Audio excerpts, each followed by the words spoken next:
Si vous êtes nouveau sur la chaîne, n'oubliez pas de vous abonner et de liker la vidéo. On commence. Habitué au tacle envers l'ensemble de ses homologues, Cédric Doumbé s'est fait une spécialité de s'attaquer à Cyril Gane et Fernand Lopez. Or, dans sa dernière vidéo YouTube, il est venu apporter un peu de nuance à ses critiques répétées. À l'image d'un Conor McGregor, dont il se rapproche lui-même ouvertement, il a fait du trash talking, l'une de ses armes les plus létales. Cédric Doumbé n'aborde en effet jamais un combat sans tenter de déstabiliser verbalement ses adversaires. Jordan Zebo se place comme sa dernière victime en date, lui qu'il a mis KO en 9 secondes à peine lors du PFL Paris. Une suite logique à ses nombreux tacles envers la MMA Factory.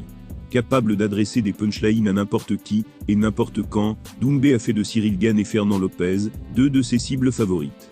Il y a quelques jours encore, il s'en prenait à ce dernier pour une séquence hautement controversée. Dans sa dernière vidéo YouTube, il évoque toutefois avec franchise la pression qui accompagne le milieu qu'il partage avec eux. Voilà ces mots: il n'y a pas beaucoup de gens qui sont capables de supporter cette vie, de gérer cette situation et de préparer un combat. Certains vont me dire que c'est compliqué pour moi, parce que je parle beaucoup, même en enlevant ça. Le fait de s'entraîner des mois, et de te retrouver dans une cage fermée à clé face à un mec, c'est quelque chose.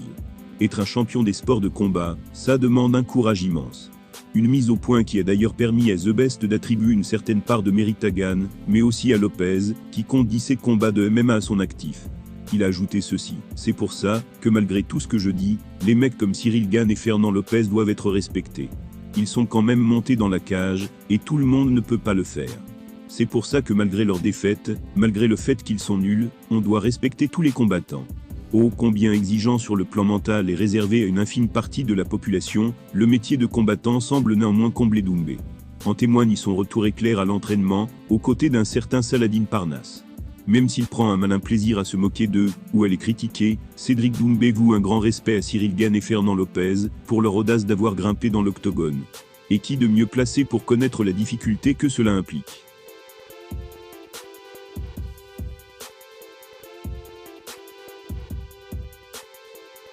Ultra médiatisé par le PFL depuis sa signature, Cédric Doumbé a justifié ce phénomène en réalisant des débuts fracassants dans l'organisation. Il faut d'ailleurs croire que ses premiers pas ont subjugué ses dirigeants, comme le laisse entendre Dan Hardy. Pouvait-il rêver meilleure entrée sur le circuit international du MMA? À défaut d'avoir pu montrer beaucoup de choses lors du PFL Paris, Cédric Doumbé a asséné un KO en à peine 9 secondes à son adversaire, Jordan Zebo. Une victoire aussi expéditive qu'impressionnante. Et ce, pour son premier combat dans la fédération, et dont les images ont fait le tour du monde. Même Francis Ngannou s'est montré sous le choc.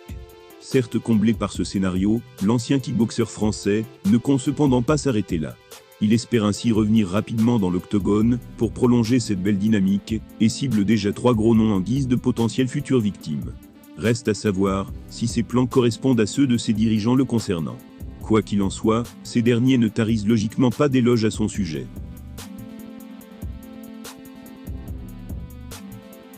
Récemment invité sur les ondes de SiriusXM, le directeur exécutif du PFL Europe s'est dans un premier temps fendu de magnifiques comparaisons pour Doumbé. Il a déclaré: 2 points dans l'histoire du MMA, certains bons kickboxers ont rencontré un franc succès en effectuant cette transition. C'est le cas de Mark Hunt ou Mirko Cro Cop. La victoire de Cro Cop contre Mark Coleman a montré comment réussir en tant que kickboxer dans un combat de MMA. Il s'est montré impérial au niveau de la défense des takedowns et létal en matière de striking. On peut aussi mentionner Israel Adesanya et Alex Pereira, 2 gars qui ont réalisé d'incroyables carrières dans le kickboxing et qui se sont réorientés vers le MMA. Bien sûr, ils ont rencontré quelques difficultés au début, comme on s'y attend avec Cédric, lorsqu'il grimpera dans les rankings.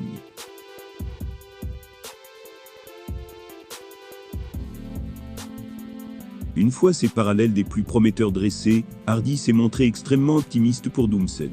Il lui accorde d'ores et déjà un qualificatif sans équivoque. Il a ajouté ceci: pour l'instant Cédric n'est qu'à 5 victoires pour 0 défaites en MMA. Mais quand vous regardez ce qu'il a fait dans l'univers du kickboxing, il avait un bilan de 75 victoires pour 6 défaites. Il a été sacré champion à 2 reprises, a défendu 5 fois sa ceinture. On ne peut pas souvent utiliser des mots comme légendaire, mais ça correspond bien à son profil. Et il débute à peine sa carrière en MMA. Sachant qu'il n'a que 31 ans, il a le temps pour se forger une toute nouvelle carrière dans les sports de combat, après avoir déjà tant accompli dans le kickboxing. Et de ce qu'on peut voir, ses talents se sont très bien retranscrits. En un peu moins de 10 secondes dans la cage, Cédric Doumbé semble déjà avoir conquis ses supérieurs au PFL. L'illustre Danardi se montre en tout cas très enthousiaste le concernant, et va même jusqu'à le qualifier de légendaire. Voilà un sacré accueil.